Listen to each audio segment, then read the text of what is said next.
Good morning, people. I haven't done this for uh, quite some time. This video is going to be a gripe video, and it is going to cover music and YouTube.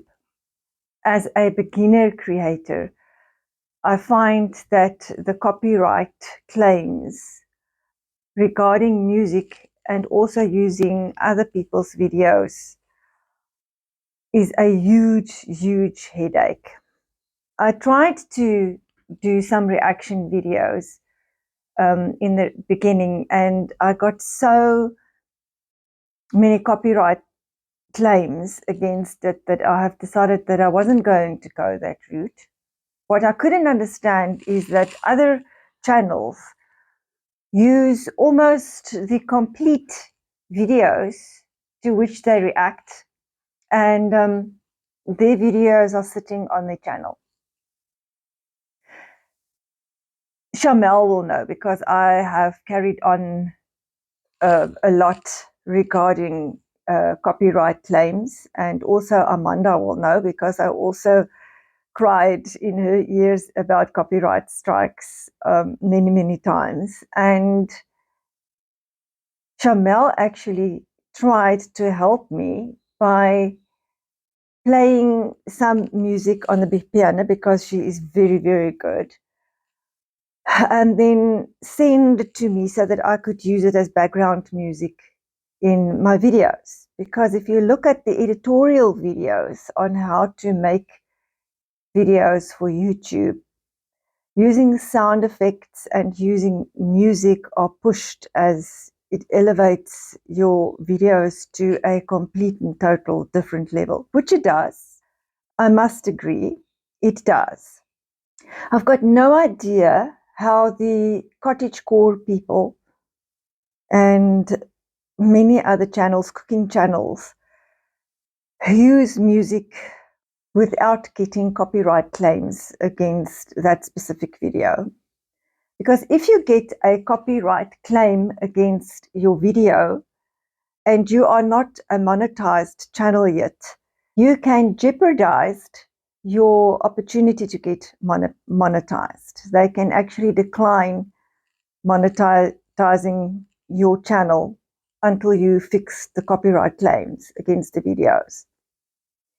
The other thing that can happen is that those videos where the copyright claims are actually against, if they put ads to it, the owner of the copyright can actually then claim the revenue on those videos, and you will not get paid for those videos.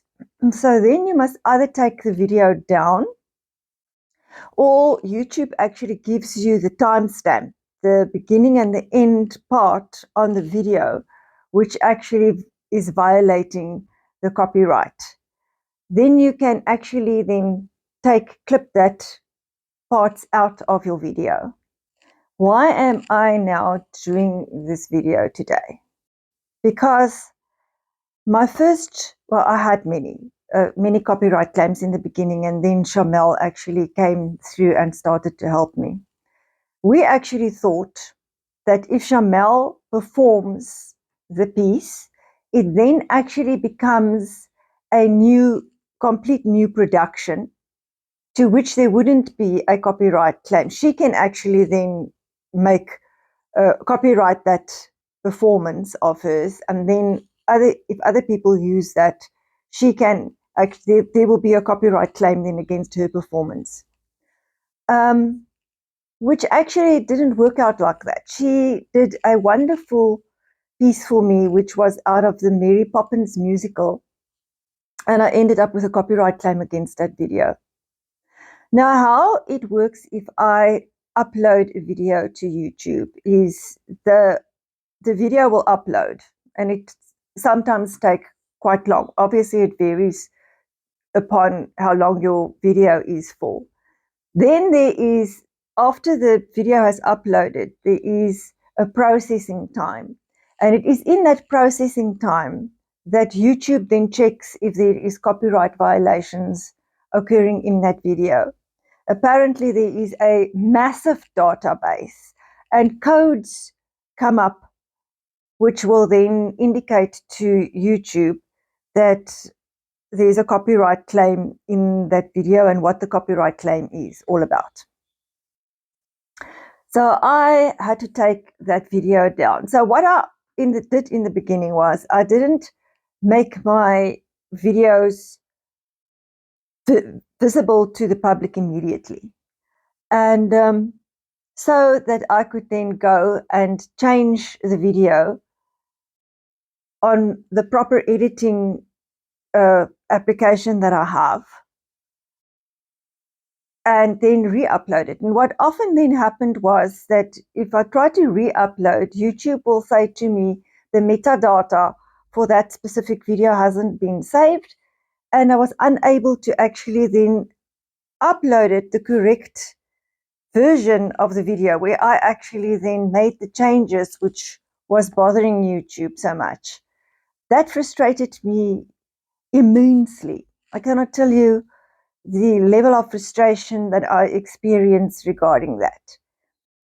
So what then happens is, after you have uploaded that video and the processing has been finished and the copyright claim sits on your video, it's fine for me to take the video down if I haven't had any views, especially for a beginner creator. If I didn't have any views on that video or any time that then gets allocated to my watch hours, which I will then lose if I take the video down. If I take it down fairly quickly, if the copyright claim sits there, it's not nice, but if I do it that way, I do not have so much of a problem. But I normally pick up very quickly, obviously, when there's a copyright claim. Like with my butterfly ballet video, there was a copyright claim. That one bothered me also a lot because of my experience, I am now pedantic. And if you know how my personality works and my brain works, you will know that I will now really make so sure that I am not using music that I know for a fact he has a copy right to it, that I will make sure that if I must accredit it in my description box, that I will give the proper references, which is normally copy and paste. I really try to do everything correctly. And in this case, I did do everything correctly, and I was absolutely baffled. And when I went to look at where I actually violated in this butterfly ballet video I did, it was from a site, which is, you get sites where all the music and the sound effects on those sites are royalty free and copyright free. It's free for you to use. You must just reference them in the description box. That specific little clip which I used was saved under a different name. So what they did, it was music with copyright to it, and they just saved it under a different title and a different name, and I don't know how they thought they were going to get away with that. So that wasn't entirely my fault, but it messed up my whole video, because to me it was a very nice part of the video. And now I must go into YouTube Studio, and I must use YouTube Studio's editing program, which is extremely limited, to fix my videos. And you can basically only take those little clips out completely or mute the sound totally and completely. But then you get a jump, because in my editing app, I can make the transitions now go smoothly, and I can use different forms of transitions. You don't have that option then. You are clipping that piece out and the video will jump there. So my mind, it will really make the quality of my video not good. if somebody watches it then for the first time with that jump in it. But I just said to myself, Sunette, get over it. You are on a path to get monetized. So if that happens, clip it out. Don't lose your views. And whoever watches it then afterwards, then that is okay. So the same thing happened to me with a Crossways market video that we did, which was also a shame because 3 of the interviews I did with the people then are now very funnily cut out and chopped, which if people actually go and watch that because they've got a vested interest in the Crossways market, which is a shame because those 3 interviews will now not being given justice to. But there was live music, and what the guy did when they were not playing themselves, he would then put a CD on of Dire Straits and whatever in the background. And because that was playing in the background, I had to take those parts out of the video. That was also very painful for me. But in any case, as a beginner creator, from time to time, I will go back to go and see how my previous videos are performing. For instance, the one video that YouTube did push right in the beginning stages of my, I think I was 2 months in, of my channel, the Gqeberha video has got 70,000 views to it. So I like to go and see how my first videos are performing, in that I didn't do it as a complete and total utter waste of time, which I was also very surprised when I went onto YouTube Studio on the desktop, because YouTube Studio on the desktop is far more detailed than what I can access from my phone. And I don't know what made me go and have a look. And I then could actually see in the last 48 hours which videos and how many people actually went and looked at it. And there were a significant amount of people that actually went and looked at some of the old stuff, some of the narcissistic videos that I posted. I was extremely surprised by that. But that is one thing which is very nice about YouTube, is that when you get monetized back to from when you started your YouTube channel, from the views then that you will get from the time that you actually monetized. When people go and watch it, if I was monetized already, I would then have gotten paid for the adverts that ran on those very, very beginning videos without actually doing anything to make that money, which is very nice. And then all of a sudden, 4 videos popped up with copyright claims against them. I was completely and totally stunned in an unpleasant way. So I had to go back and look, now what on earth went wrong here? Because when I loaded it and when it was processed, it was clean, it was clear. There wasn't any copyright claim against it. So I couldn't understand what was going on, because I am now very pedantic as far as that is concerned. And what I think happened, because I looked at a video of one of these channels that actually give advice to beginner creators. And this guy said that what happened was that one of these copyright-free, royalty-free sites actually was then bought over or taken over by one of the bigger sites, where they handle your license agreements and license fees for you, where you then pay a monthly subscription fee or a yearly subscription fee.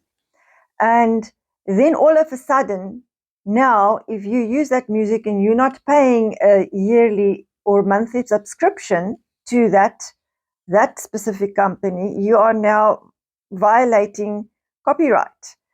And they had to take down so many videos. So why do I think that this is actually a situation where that happened? because on my Sardinia Bay video, the wind was blowing so much. So where I actually spoke, I couldn't take the wind out because then you couldn't hear what I was saying. But the other parts, I actually muted the wind, and I went to sound effects of sea waves breaking and whatever. And there was just a short clip of a sound effect. Normally, your sound effects are not as common to have a copyright against them as the actual music. And that sound effect had a copyright claim to it. So I had to clip that out of that Sardinia Bay video. Very upsetting for me. So that's why I think that some of the copy-free music that I used has all of a sudden now become copyright claim to it, which makes it extremely problematic. Now you would probably ask me, why don't I just go and subscribe to one of these, like Epidemic Sound, and what was the other one, I can't remember, the Atlas or something. I don't know what the other one is. There are many of them, because at this point in time, I cannot afford that subscription fee. In dollars, to have $2 or $9 a month or whatever is not much. But with the rand-dollar exchange rate, it is a lot of money for me now to fork out monthly to use a piece of music on 1 or 2 or 3 videos in that month. I'm not prepared to do that. Once I'm monetized, and I might, you don't immediately, when you are monetized, make money and now life is just easy. It is still a very, very, very slow process. So once I am quite further along in my journey, where I would not feel that money, then I will take a monthly subscription or a yearly subscription. But it seems to me that sometime down the line, you can end up also, even if you do that, with a hiccup where you then have to take videos down. The other thing with your sites that actually offer the copyright-free music and whatever, I'm telling you, it is the most horrendous, awful music that you can imagine that are offered to you for free to use in your videos. That using that music will detract from the visual value of your video by using that music, because it is just awful. It really is just awful. If you want nice music, you will have to fork out and pay for it. So I had to take a little video that I did on my animals. I had to take that video down completely. The video indications of where the copyright was claim was lying was right at the end of this video. It was a 6-minute video, and I took that out, and the little video still actually made sense. And for some other reason, then not for some other reason, I actually made that video in a 3-part form. I used music form to use it. I sort of connected the beginning and the end, and I had something different in the middle, and I also used the same music in the beginning and the end. I did something similar in the butterfly ballet video. And when I took the last clip out, then the copyright was sitting in the beginning of the video. And it was very strange to me, because it was an adagio that Chamel actually recorded for me. Now, copyright apparently works as follows. It's the same for artwork like paintings, and for literature work like poetry, and for music. Your copyright stays for the duration of the life of the person that actually has created that work, plus 70 years after the death of that person. And then after that, the copyright actually expires, depending on the circumstances, and then it becomes public domain.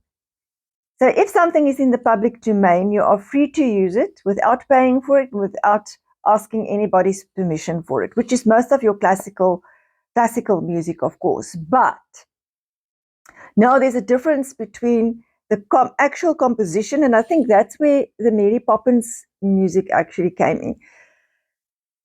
Also, Annie, Get Your Gun, that musical, you can't use anything of Annie in a video. It's copywritten.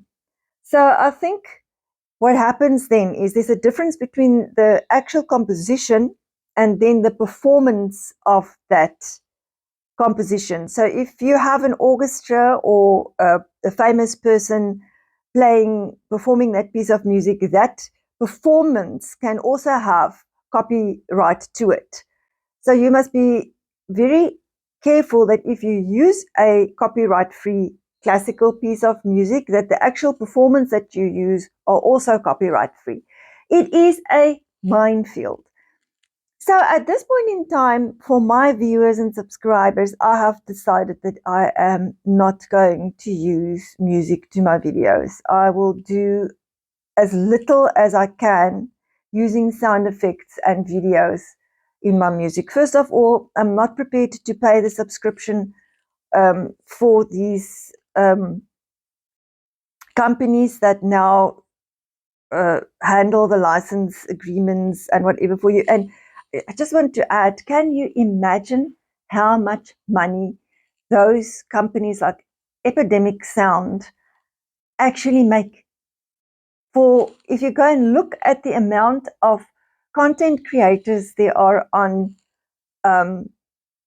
YouTube and how many videos are being pushed out per day, and most of them actually use Epidemic Sound, it's mind-boggling. I think they are just coining it. Well, I'm not prepared to do that at this stage. When I'm monetized and I feel that the expense warrants it, I will look at it, but not at this point in time. The frustration is just too much for me. It's too much of a headache to use the music and then all of a sudden a copyright claim appears on a video that was clear, and now you must go and you must crop out and cut out certain sections of that video, and then that video doesn't make any sense. And so at this point in time, as far as I possibly can, I am going music and sound effectless. Fortunately, some of my viewers actually enjoy hearing the natural sounds, especially on the nature videos or the bird videos. They prefer to actually hear the birds chirping or the dogs barking or the water running. So I'm very privileged and fortunate as far as that is concerned. So I must thank them for that. But I must say, when the wind is really blowing, it did make a huge difference if I could take the wind out and have background music play. And for instance, in cooking videos, if you are just chopping, or a lot of the videos do get aesthetic value.